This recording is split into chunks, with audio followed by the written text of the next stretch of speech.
الحمد لله نحمده ونستعينه ونستغفره ونؤمن به ونتوكل عليه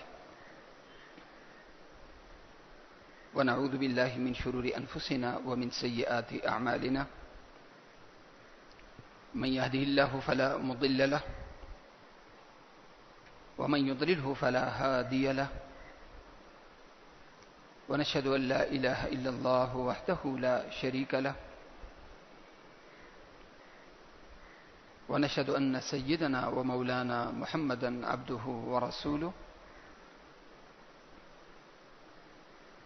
أما بعد فأعوذ بالله من الشيطان الرجيم بسم الله الرحمن الرحيم إن ذلكم كان يؤذي النبي فيستحيي منكم والله لا يستحيي من الحق وإذا سألتموهن متاعا فاسألوهن من وراء حجاب ذلكم أطهر لقلوبكم وقلوبهن. وقال تعالى في مقام آخر إن الله لا يستحيي أن يضرب مثلا ما بعوضة فما فوقها. وقال تعالى في مقام آخر فجاءته إحداهما تمشي على استحياء. وقال الرسول صلى الله عليه وسلم إن الحياء والإيمان قرناء جميعا فإذا رفع أحدهما رفع الآخر وفي رواية إذا سلب أحدهما سلب الآخر. وقال صلى الله عليه وسلم إن الحياء لا يأتي إلا بخير. وقال صلى الله عليه وسلم الحياء خير كله.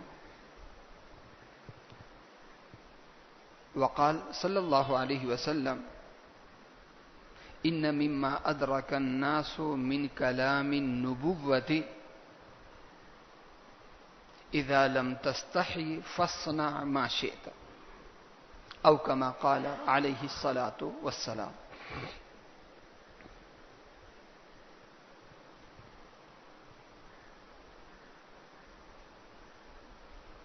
پچھلے جمعے میں گفتگو اس پہ تھی کہ زبان پہ کنٹرول لائے جائے، پہلے انسان تولے اس کے بعد بولے. اور رسول کریم صلی اللہ علیہ وسلم کی حدیث مبارک ہے من خزن لسانہ ستر اللہ عورتہ. جو شخص اپنی زبان کی حفاظت کرے اللہ تعالیٰ اس کے عیوب کو چھپا دیتا ہے. یعنی زبان کے غلط استعمال سے انسان کمزور ہوتا ہے. کمزور زبان انسان کو کمزور کر دیتی ہے. ایک اچھا خاصا انسان، اچھی حیثیت رکھنے والا انسان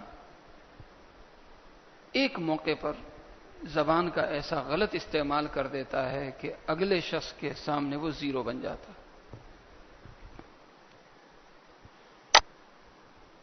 اب اس پہ تو گفتگو ہو چکی اور یہ بھی کہا جا چکا کہ انسانی جسم کے اعضاء میں سے سب سے زیادہ جو اہمیت حاصل ہے یا سب سے زیادہ جو استعمال کے لحاظ سے سب سے زیادہ نازک عضو ہے وہ زبان ہے. اسی لیے حدیث پاک میں ہے کہ ہر صبح کو انسانی جسم کے سارے اعضاء ہاتھ جوڑ کر زبان سے درخواست کرتے ہیں کہ تو اپنا استعمال ٹھیک کر لے. کیونکہ تو ٹھیک رہے تو ہم ٹھیک رہیں گے، تو غلط ہو جائے تو ہم غلط ہو جائیں۔ تیرا صحیح استعمال سے کیا ہوگا؟ ہم عزت سے ہوں گے۔ تیرا غلط استعمال سے کیا ہوگا؟ ہم ذلیل اور رسوا ہوں گے۔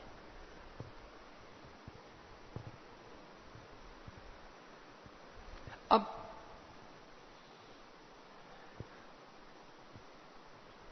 فلسفے کی کتابوں میں انسان کے اندر جو صلاحیتیں ہوتی ہیں، طاقتیں ہوتی ہیں، فلسفے کے اندر ایک لفظ ہے قوت ممسکہ، روکنے والی طاقت۔ قوت ممسکہ، روکنے والی طاقت۔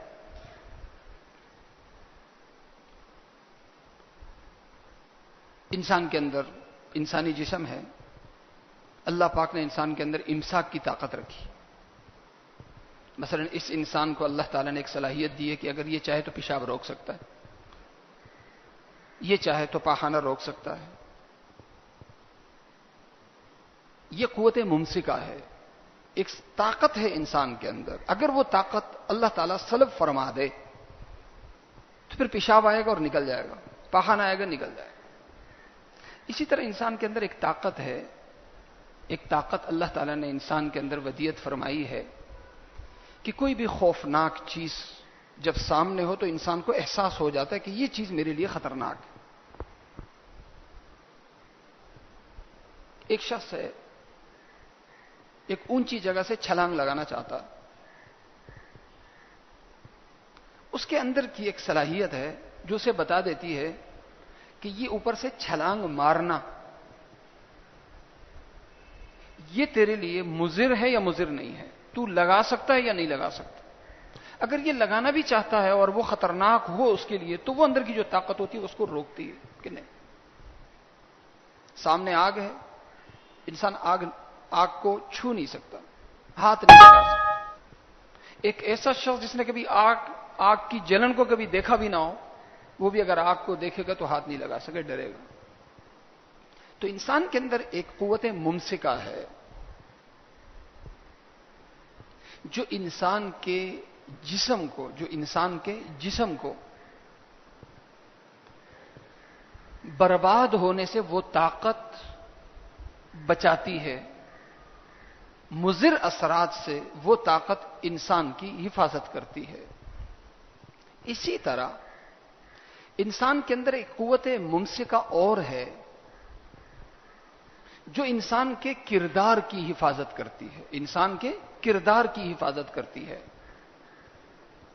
انسان کی حیثیت کی حفاظت کرتی ہے، انسان کو ننگا ہونے سے بچاتی ہے۔ وہ جو طاقت ہے اردو میں بھی عربی میں بھی اسے ہم حیا کہتے ہیں، اسے ہم حیا کہتے ہیں۔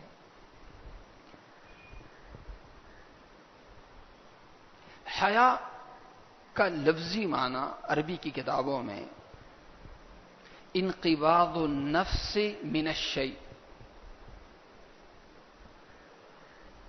کہ کسی کام کے کرتے ہوئے طبیعت کا خوف محسوس کرنا، ڈر محسوس کرنا، لفظی معنی میں یہ حیا ہے۔ یعنی روکنے والی، کسی کام سے جو اندر ایک روکنے والی طاقت ہے، اس طاقت کا نام حیا ہے۔ اس کی اصطلاحی تعریف علماء کرام یوں کرتے ہیں: خلق یبعث صاحبہ على اجتناب القبائح ويمنعه من ارتكاب المذموم۔ یہ ایک ایسی عادت اور ایسی خصلت کا نام ہے حیا جو انسان کو گندی اور غلط چیزوں سے حیا والے کو، حیا جس کے اندر موجود ہوتی ہے، اس شخص کو بری اور غلط چیزوں سے روکتی ہے۔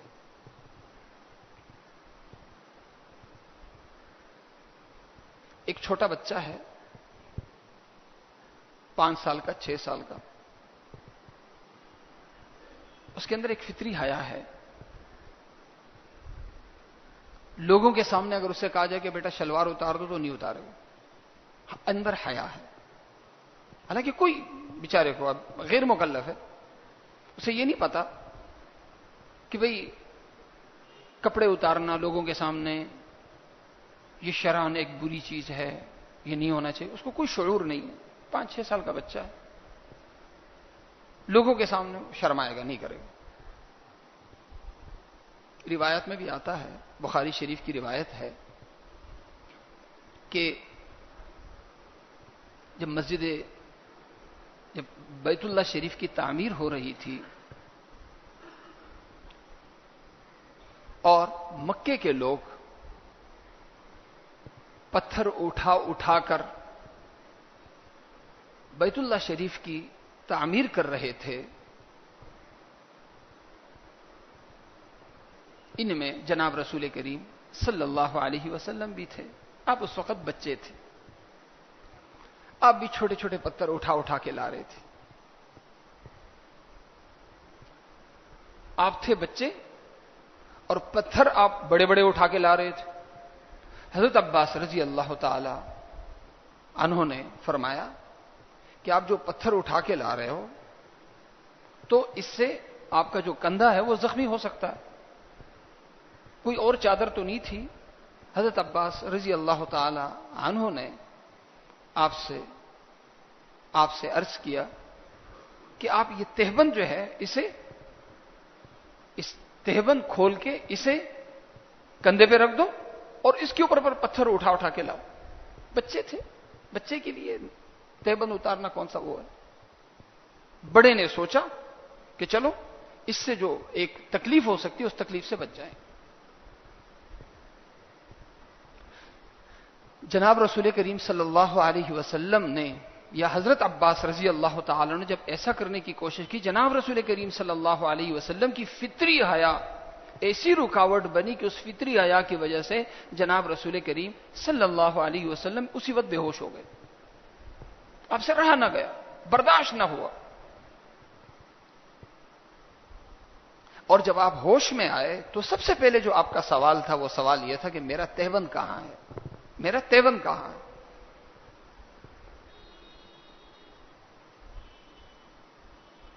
تو انسان کے اندر جو عرض کرنے کا مقصد ہے وہ یہ کہ اللہ تعالیٰ نے جس کے اندر، جیسے انسان کے اندر ایک صلاحیت رکھی ہے، قوت ممسکہ رکھی ہے، روکنے والی ایک طاقت رکھی ہے کہ وہ انسان کو ہر اس چیز سے روکتی ہے جو انسان کی صحت کے لیے، انسان کے جسم کے لیے، انسان کے اعضاء کے لیے جو چیزیں مضر بنتی ہیں. اسی طرح اللہ تعالیٰ نے انسان کے اندر ایک فطری ایسی صلاحیت، ایسی طاقت بھی رکھی ہے جو انسان کو بد کردار ہونے اور لوگوں کے سامنے بے حیثیت ہونے اور ننگے ہونے سے بچاتی ہے. اس کو عربی میں، اردو میں ہم حیا سے تعبیر کرتے ہیں. قرآن کریم میں مختلف جگہوں پہ استحیا، حیا کا ذکر ہے. حضرت موسیٰ علیہ الصلاۃ والسلام کے واقعے میں جب آپ مدین تشریف لے گئے تو قرآن کریم نے وہاں بہت سے واقعات پیش آئے ہوں گے، بہت سے واقعات پیش آئے ہوں گے، لیکن قرآن کریم نے جس واقعے کا ذکر فرمایا وہ واقعہ 2 لڑکیوں کا واقعہ ہے. اور قرآن کریم نے ان 2 لڑکیوں کی جس بہترین مابہل امتیاز خصلت کا ذکر فرمایا وہ خصلت کیا ہے؟ وہ حیا کی خصلت ہے، وہ حیا کی خصلت ہے. وَلَمَّا وَرَدَ مَاءَ مَدْيَنَ وَجَدَ عَلَيْهِ أُمَّةً مِّنَ النَّاسِ يَسْقُونَ وَوَجَدَ مِن دُونِهِمُ امْرَأَتَيْنِ تَذُودَانِ قال ما خطبكما قالتا لا نسقي حتى يصدر الرعاء وابونا شيخ كبير. پھر آگے ہے فجاءت احداهما تمشي على استحياء قالت ان ابي يدعوك ليجزيك اجر ما سقيت له. اس میں ذکر ہے کہ حضرت موسیٰ علیہ الصلاۃ والسلام جب مدین پہنچے تو وہاں انہوں نے دیکھا کہ ایک کنویں کے پاس بہت سے مرد ٹولیوں کی صورت میں اپنے جانوروں کو پانی پلا رہے ہیں، اور دو بچیاں یا دو لڑکیاں ایسی ہیں کہ جو بالکل الگ کنارے بیٹھی ہوئی ہیں، اس انتظار میں کہ جب لوگ یہاں سے چلے جائیں گے، یہ کنواں خالی ہو جائے گا تو اس کے بعد پھر ہم اپنی بکریوں کو پانی پلا دیں گے۔ ان کی حیا، ان کا وصف حیا انہیں اس بات سے روک رہا تھا کہ وہ مردوں کے ساتھ، اگرچہ ضرورت کی حد تک ہے لیکن مردوں کے ساتھ اختلاط سے یہ اندر کی جو طاقت ہے یہ روک رہی تھی، کیونکہ عورت لڑکی جب لڑکے سے یا عورت جب مرد سے اختلاط کرتی ہے تو جو اس کا مابی امتیاز جو وصف ہے، جو صلاحیت ہے، وہ صلاحیت کمزور ہونے لگتی ہے، اور اس وصف کی کمزوری سے خود یہ عورت یہ بھی کمزور ہو جاتی ہے۔ تو اندر کی حیا روک رہی تھی اس سے کہ وہ مردوں کے ساتھ کھلا اور بے حجابانہ اختلاط کریں۔ حضرت موسیٰ علیہ الصلاۃ والسلام کو رحم آیا، ما خطبکما، تمہارا کیا مسئلہ ہے؟ بکریاں تمہاری اتنی دیر سے تم انتظار کر رہی ہو، بکریاں اٹھ کے جو ہے وہ پانی پینے کی کوشش میں ہوتی ہیں اور تم روک کے انہیں ایک جگہ پہ گھیری بھی ہو۔ تو عذر بیان کیا، قالتا لا نسقی حتی یصدر الرعاء، یہ جو بکریوں کو اپنے جانوروں کو سیراب کرنے والے جو یہ لوگ ہیں، جب تک یہ لوگ یہاں سے رخصت نہ ہو جائیں اس وقت تک ہم اپنی بکریوں کو پانی نہیں پلاتے، کیونکہ اختلاط ہمارے لیے مانع ہے۔ حضرت موسیٰ علیہ الصلاۃ والسلام کو ان کی یہ خصلت، ان کی یہ ادا پسند آئی۔ آپ آگے بڑھتے ہیں اور یہ خدمت حضرت موسیٰ علیہ الصلاۃ والسلام خود انجام دیتے ہیں۔ اس سے جو بات پتہ چلتی ہے وہ یہ بھی کہ انسان کے اندر کی جو اچھی خصلت ہوتی ہے وہ اگلے کو خدمت پہ مجبور کر دیتی ہے۔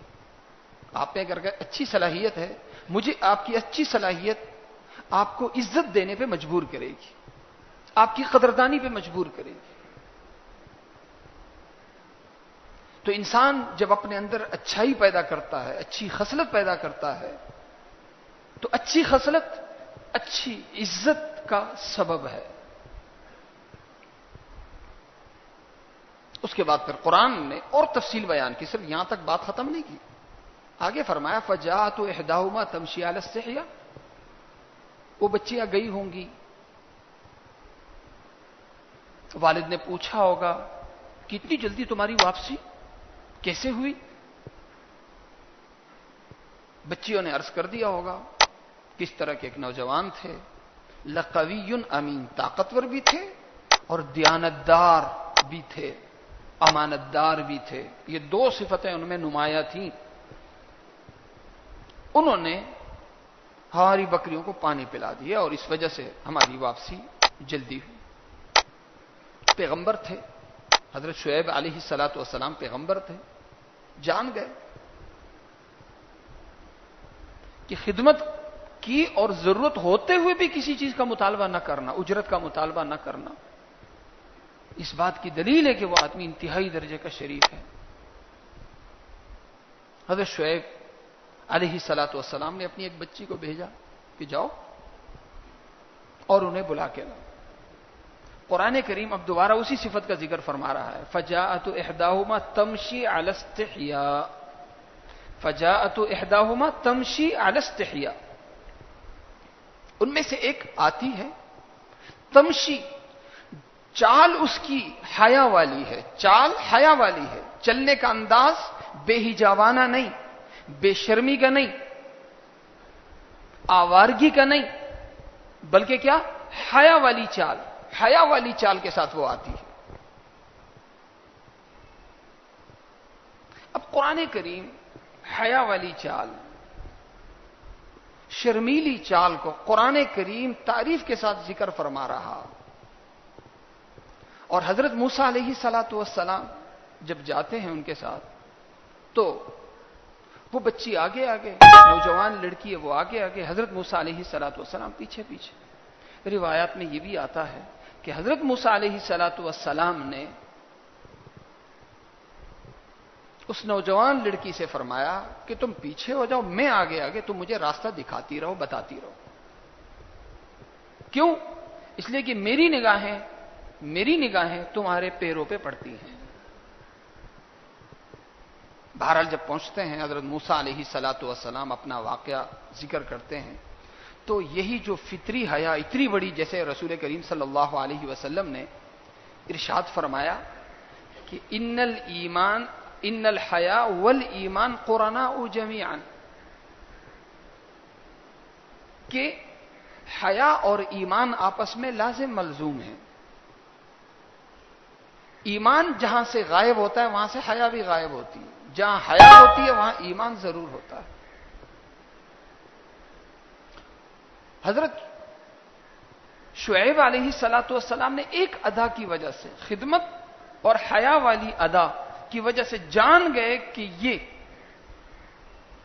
جو شخص آیا ہوا ہے یہ کردار کے اعتبار سے، شرافت کے اعتبار سے کس منصب اور کس درجے پہ اور کس مقام پہ فائز ہے.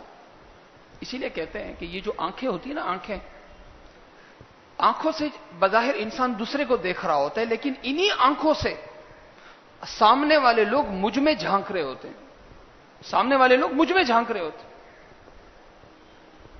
بے حیا انسان کی آنکھیں کس طرح ہوتی ہیں اور حیا والے کی آنکھیں کس طرح ہوتی ہیں؟ جس کی آنکھیں جھکی ہوئی ہوتی ہیں اگلا بندہ سمجھ جاتا ہے کہ آدمی شریف. جو لڑکیوں کو تاڑ رہا ہوتا ہے، لوگوں کو تاڑ رہا ہوتا ہے، ادھر دیکھ رہا ہوتا ہے، ادھر دیکھ رہا ہوتا ہے، سمجھ لیں کہ یہ اندر سے بھوکا ہے، نفس کا بھوکا انسان. اسی لیے قرآن کریم نے جو بات ارشاد فرمائی وہ فرمایا مختلف جگہوں پہ. ایک جگہ پہ قل للمؤمنین یغضوا من ابصارهم ويحفظوا فروجهم، شرمگاہوں کی حفاظت کس طرح ہوگی؟ قل للمؤمنین یغضوا، غض یغض کے معنی آنکھیں نیچی رکھنا، آنکھیں نیچی رکھنا. اسی طرح حضرت لقمان علیہ الصلوۃ والسلام نے جو نصیحت فرمائی وہ ہے، وہاں بھی غض یغض کا لفظ ہے. تو غض یغض کے معنی آنکھیں نیچی رکھنا. آواز کے ساتھ جب غض یغض کا ذکر آتا ہے تو اس کا مطلب آواز پست رکھنا. وغضض من صوتک، اپنی آواز پست رکھو. تو آنکھیں نیچی رکھنا، آواز کو پست رکھنا، پیچھے دیکھا جائے جو محرک ہے وہ محرک حیا ہے. اب اسی لیے مفسرین کرام جو لکھتے ہیں وہ یہ لکھتے ہیں کہ حضرت شعیب علیہ الصلوۃ والسلام نے اتنی جلدی فیصلہ کیسے کر دیا؟ بیٹی کا رشتہ چند منٹوں میں یا چند گھنٹوں میں اتنا بڑا رشتہ کہ انہیں داماد بنا دیا صرف ایک ادا دیکھ کے. کیا وجہ تھی کہ ایک خدمت کی ایک ادا دیکھ کے اتنا بڑا فیصلہ حضرت شعیب علیہ الصلوۃ والسلام نے فرما دیا؟ تو وہ خدمت کو دیکھ کے نہیں بلکہ خدمت سے زیادہ جو حیا اور عفت والی صفت تھی حضرت شعیب علیہ الصلوۃ والسلام نے وہ دیکھی. اور جیسے میں نے عرض کیا کہ حیا اتنی بڑی طاقت ہے، ظاہر ہے کہ یہ بنیاد ہے، یہ وہی قوت ممسکہ ہے. اور جیسے میں نے عرض کیا کہ آنکھوں سے جیسے انسان دوسرے کو دیکھ رہا ہوتا ہے، انہی آنکھوں سے سامنے والا مجھے دیکھ رہا ہوتا ہے، مجھ میں جھانک رہا ہوتا ہے. لہذا حیا کا جو مطلب ہے وہ مطلب ہوا کہ انسان کو برائی سے روکنے والی جو طاقت اور صلاحیت ہے اسے حیا سے تعبیر کیا جاتا ہے. اور رسول کریم صلی اللہ علیہ وسلم نے ارشاد فرمایا ان الحیاء لا یاتی الا بخیر، حیا کے ذریعے ہمیشہ خیر ہی آتا ہے. اور آپ صلی اللہ علیہ وسلم کی یہ روایت، یہ دونوں روایتیں متفق علیہ ہے، بخاری شریف اور مسلم شریف میں. ان الحیاء خیر کلہ، حیا سراسر خیر ہی کا نام ہے، حیا سراسر خیر سے ہی عبارت ہے۔ جب حیا اتنی بڑی طاقت ہے، جیسے ایمان بڑی طاقت ہے، ایمان اور حیا لازم ملزوم ہے۔ علماء کرام لکھتے ہیں کہ جس طرح الایمان یزید و یضعف، ایمان بھی کم ہوتا ہے، ایمان بھی کم ہوتا، گھٹتا بھی ہے، بڑھتا بھی ہے، اسی طرح انسان کے اندر حیا بھی ہے۔ اس حیا کی پاسداری اگر کی جائے تو یہ حیا طاقتور بھی ہو سکتی ہے، یہ حیا بڑھ بھی سکتی ہے، اور اگر اس کی پاسداری نہ ہو تو یہ حیا کمزور بھی ہو سکتی ہے، اور ہوتے ہوتے یہ حیا کی جو صفت ہے، جو طاقت ہے، یہ سلب بھی ہو سکتی ہے۔ ایمان انسان سے سلب ہو جائے تو اسے ارتداد سے تعبیر کیا جاتا ہے، ارتداد سے تعبیر کیا جاتا ہے۔ حیا جب حیا کی جو طاقت ہے یہ اگر انسان سے سلب ہو جائے تو اسے بے شرمی سے تعبیر کیا جاتا ہے۔ جناب رسول کریم صلی اللہ علیہ وسلم نے ارشاد فرمایا کہ قیامت کے دن اللہ تعالی کو جو شخص انتہائی ناپسند ہوگا، فرمایا آپ صلی اللہ علیہ وسلم نے، ان اللہ یبغض الفاحش البذی، بذی بذاء سے نکلا ہے، بذاء کے معنی بے حیا، بے شرم، بے حیائی اور بے شرمی کو عربی میں بذاء سے تعبیر کیا جاتا ہے۔ حیا کی جو ضد ہے وہ بذاءتن ہے۔ تو اللہ تعالیٰ کو زبان کا ننگا اور بے شرم انسان، زبان کا ننگا، اس کو اپنی زبان پہ کنٹرول نہ ہو، گالی دے دی، دوسرے کو ننگا کر دیا، زبان پہ جو منہ میں جو آیا بک دیا، فرمایا کہ اس شخص سے اور بے شرم انسان، ظاہر ہے کہ جو بے شرم ہوگا وہ زبان کا گندا بھی ہوگا۔ اللہ تبارک و تعالیٰ کو ناپسند ہے، اللہ تعالیٰ کو ناپسند ہے، اللہ تعالیٰ بغض رکھتے ہیں، اللہ تعالیٰ ناپسند کرتے ہیں بے شرم بے حیا انسان۔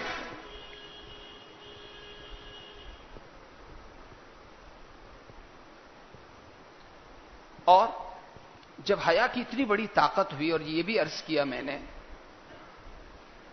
کہ حیا انسان کے اندر وہ صفت ہے جو تمام اچھائیوں کی محافظ ہے، یہ صفت تمام اچھائیوں کی محافظ ہے، خود اس کی حفاظت ہو تو یہ صلاحیت محفوظ رہتی ہے، خود اس کی حفاظت نہ ہو تو یہ صلاحیت سلب بھی ہو جاتی ہے۔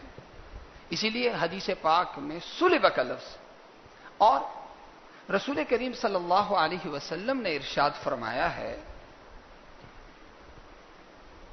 ان مما ادرک الناس من کلام النبوۃ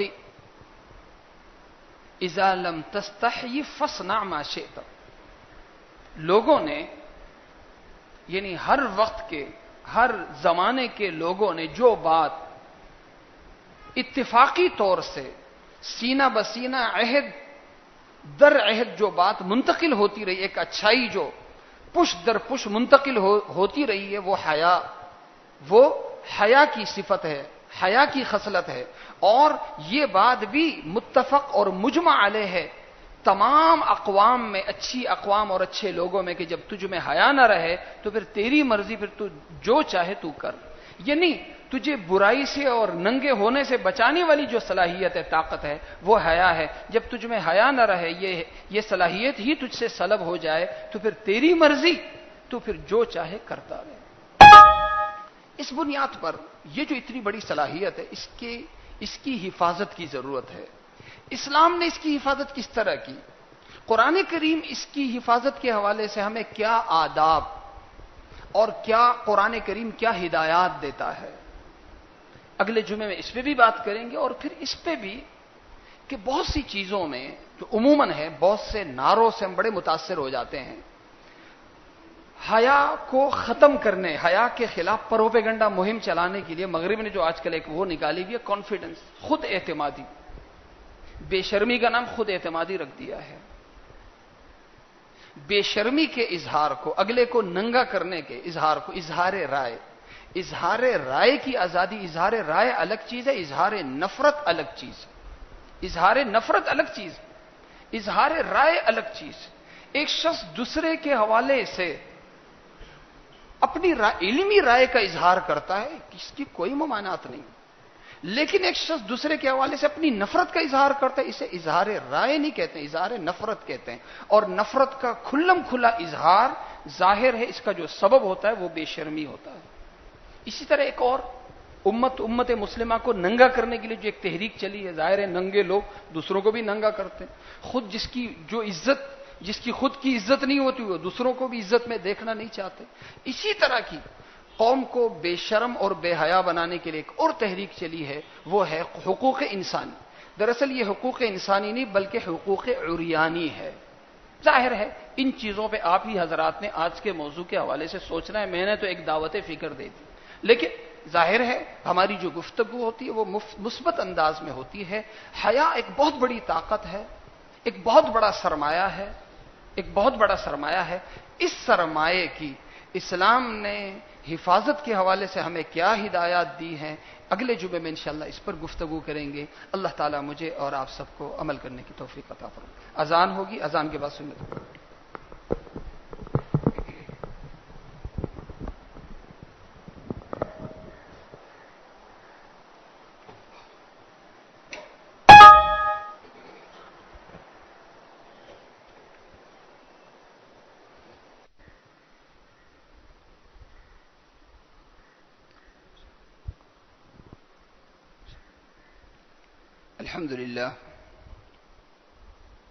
الحمد لله نحمده ونستعينه ونستغفره ونؤمن به ونتوكل عليه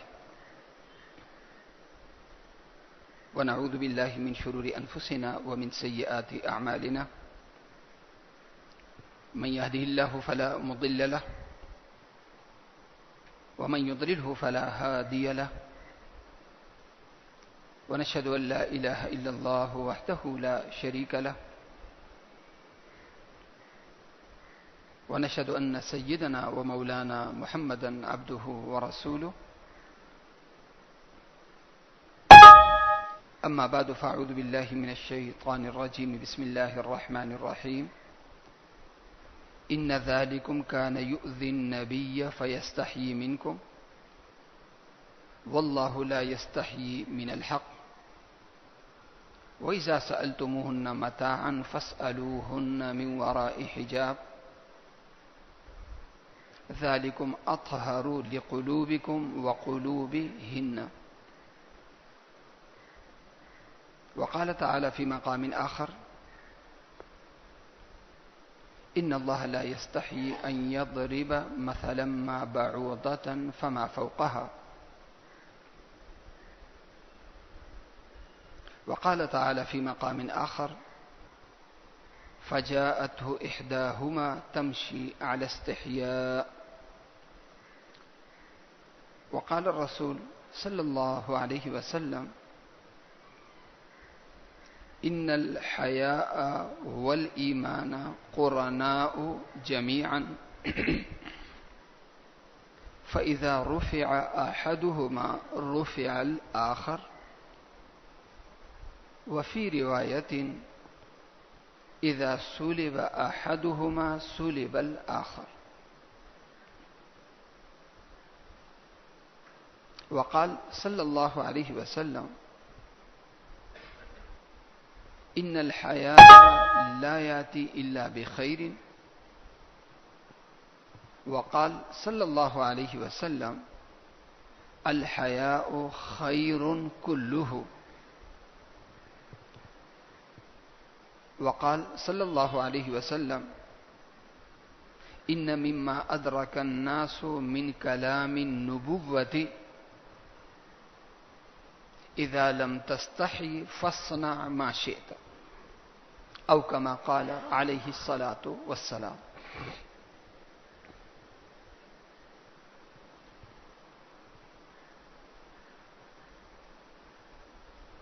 پچھلے جمعے میں گفتگو اس پہ تھی کہ زبان پہ کنٹرول لائے جائے،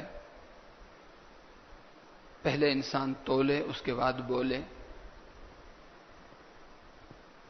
اور رسول کریم صلی اللہ علیہ وسلم کی حدیث مبارک ہے، من خزن لسانہ ستر اللہ عورتہ، جو شخص اپنی زبان کی حفاظت کرے اللہ تعالیٰ اس کے عیوب کو چھپا دیتا ہے۔ یعنی زبان کے غلط استعمال سے انسان کمزور ہوتا ہے، کمزور زبان انسان کو کمزور کر دیتی ہے۔ ایک اچھا خاصا انسان، اچھی حیثیت رکھنے والا انسان ایک موقع پر زبان کا ایسا غلط استعمال کر دیتا ہے کہ اگلے شخص کے سامنے وہ زیرو بن جاتا۔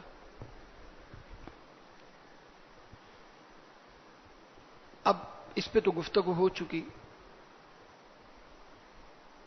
اور یہ بھی کہا جا چکا کہ انسانی جسم کے اعضاء میں سے سب سے زیادہ جو اہمیت حاصل ہے یا سب سے زیادہ جو استعمال کے لحاظ سے سب سے زیادہ نازک عضو ہے وہ زبان ہے۔ اسی لیے حدیث پاک میں ہے کہ ہر صبح کو انسانی جسم کے سارے اعضاء ہاتھ جوڑ کر زبان سے درخواست کرتے ہیں کہ تو اپنا استعمال ٹھیک کر لے، کیونکہ تو ٹھیک رہے تو ہم ٹھیک رہیں گے، تو غلط ہو جائے تو ہم غلط ہو جائیں گے۔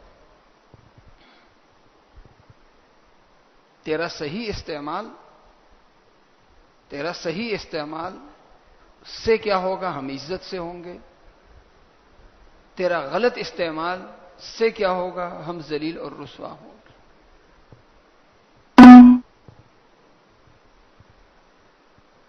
اب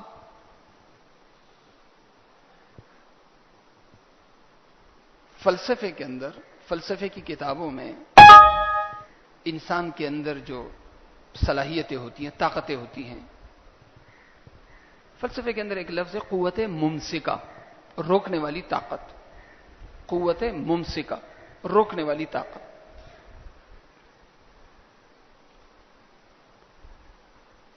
انسان کے اندر، انسانی جسم ہے، اللہ پاک نے انسان کے اندر امساک کی طاقت رکھی۔ مثلا اس انسان کو اللہ تعالیٰ نے ایک صلاحیت دی ہے کہ اگر یہ چاہے تو پیشاب روک سکتا ہے، یہ چاہے تو پاخانہ روک سکتا ہے۔ یہ قوت ممسکہ ہے، ایک طاقت ہے انسان کے اندر۔ اگر وہ طاقت اللہ تعالیٰ سلب فرما دے تو پھر پیشاب آئے گا اور نکل جائے گا، پاخانہ آئے گا نکل جائے گا۔ اسی طرح انسان کے اندر ایک طاقت ہے، ایک طاقت اللہ تعالیٰ نے انسان کے اندر ودیت فرمائی ہے کہ کوئی بھی خوفناک چیز جب سامنے ہو تو انسان کو احساس ہو جاتا ہے کہ یہ چیز میرے لیے خطرناک ہے۔ ایک شخص ہے، ایک اونچی جگہ سے چھلانگ لگانا چاہتا، اس کے اندر کی ایک صلاحیت ہے جو اسے بتا دیتی ہے کہ یہ اوپر سے چھلانگ مارنا یہ تیرے لیے مضر ہے یا مضر نہیں ہے، تو لگا سکتا ہے یا نہیں لگا سکتا۔ اگر یہ لگانا بھی چاہتا ہے اور وہ خطرناک ہو اس کے لیے تو وہ اندر کی جو طاقت ہوتی ہے اس کو روکتی ہے کہ نہیں۔ سامنے آگ ہے، انسان آگ کو چھو نہیں سکتا، ہاتھ نہیں لگا سکتا۔ ایک ایسا شخص جس نے کبھی آگ کی جلن کو کبھی دیکھا بھی نہ ہو، وہ بھی اگر آگ کو دیکھے گا تو ہاتھ نہیں لگا سکے، ڈرے گا۔ تو انسان کے اندر ایک قوت ممسکہ ہے جو انسان کے جسم کو برباد ہونے سے وہ طاقت بچاتی ہے، مضر اثرات سے وہ طاقت انسان کی حفاظت کرتی ہے۔ اسی طرح انسان کے اندر ایک قوت ممسکہ اور ہے جو انسان کے کردار کی حفاظت کرتی ہے، انسان کے کردار کی حفاظت کرتی ہے، انسان کی حیثیت کی حفاظت کرتی ہے، انسان کو ننگا ہونے سے بچاتی ہے۔ وہ جو طاقت ہے اردو میں بھی عربی میں بھی اسے ہم حیا کہتے ہیں، اسے ہم حیا کہتے ہیں۔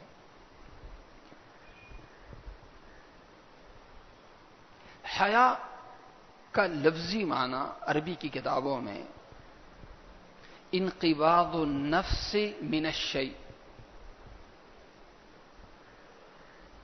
کہ کسی کام کے کرتے ہوئے طبیعت کا خوف محسوس کرنا، ڈر محسوس کرنا، لفظی معنی میں یہ حیا ہے۔